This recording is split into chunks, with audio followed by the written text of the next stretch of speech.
He winked at me but held up his finger to his lips. Rachel Elizabeth Dare, you have the gift of prophecy, but it is also a curse. Are you sure you want this? Rachel nodded. It's my destiny. Do you accept the risks? I do. Then proceed, the god said. Rachel closed her eyes. I accept this role. I pledge myself to Apollo, god of the oracles. I open my eyes to the future and embrace the past. I accept the spirit of Delphi, voice of the gods, speaker of riddles, seer of fate. I don't know where she was getting the words, but they flowed out of her as the mist thickened. A green column of smoke like a huge python uncoiled from the mummy's mouth and slithered down the stairs, curling affectionately around Rachel's feet. The oracle's mummy crumbled, falling away until it was nothing but a pile of dust in an old tie-dye dress. Mist enveloped Rachel in a column. For a moment I couldn't see her at all. Then the smoke cleared. Rachel collapsed and curled into a fetal position. Annabeth, Nico, and I rushed forward, but Apollo said, Stop.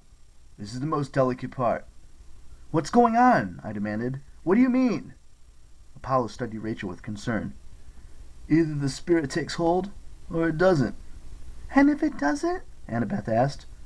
5 syllables, Apollo said, counting them off on his fingers.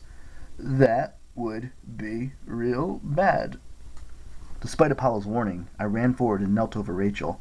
The smell of the attic was gone. The mist sank into the ground and the green light faded. But Rachel was still pale. She was barely breathing. Then her eyes fluttered open. She focused on me with difficulty. Percy? Are you okay? She tried to sit up. Ow! She pressed her hands to her temples. Rachel, Nico said, your life aura almost faded completely. I could see you dying. I'm all right, she murmured. Please help me up. The visions, they're a little disorienting. Are you sure you're okay? I asked. Apollo drifted down from the porch. Ladies and gentlemen, may I introduce the new Oracle of Delphi? You're kidding, Annabeth said. Rachel managed a weak smile. It's a little surprising to me, too, but this is my fate. I saw it when I was in New York. I know I was born to true sight. I was meant to become the Oracle. I blinked. You mean, you can tell the future now? Not all the time, she said. But there are visions, images, words in my mind. When someone asks me a question, Oh no. It's starting, Apollo announced. Rachel doubled over like someone had punched her. Then she stood straight up and her eyes glowed serpent green. When she spoke, her voice sounded tripled, like 3 Rachels talking at once. 7 half-blood shall answer the call. To storm or fire the world must fall. An oath to keep with final breath, and foes bear arms to the doors of death. At the last word, Rachel collapsed. Nico and I caught her and helped her to the porch. Her skin was feverish. I'm all right, she said, her voice returning to normal. What was that? I asked. She shook her head, confused. What was what? I believe, Apollo said, that we just heard the next great prophecy. What does it mean? I demanded. Rachel frowned. I don't even remember what I said. No, Apollo mused. The spirit will only speak through you occasionally. The rest of the time our Rachel will be much as she's always been. There's no point in grilling her, even if she just issued the next big prediction for the future of the world. What? I said. But, Percy, Apollo said, I wouldn't worry too much. The last great prophecy about you took almost 70 years to complete. This one may not even happen in your lifetime. I thought about the lines Rachel had spoken in that creepy voice, about storm and fire and the doors of death. Maybe, I said, but it didn't sound so good. No, Apollo said cheerfully. It certainly didn't. She's going to make a wonderful oracle.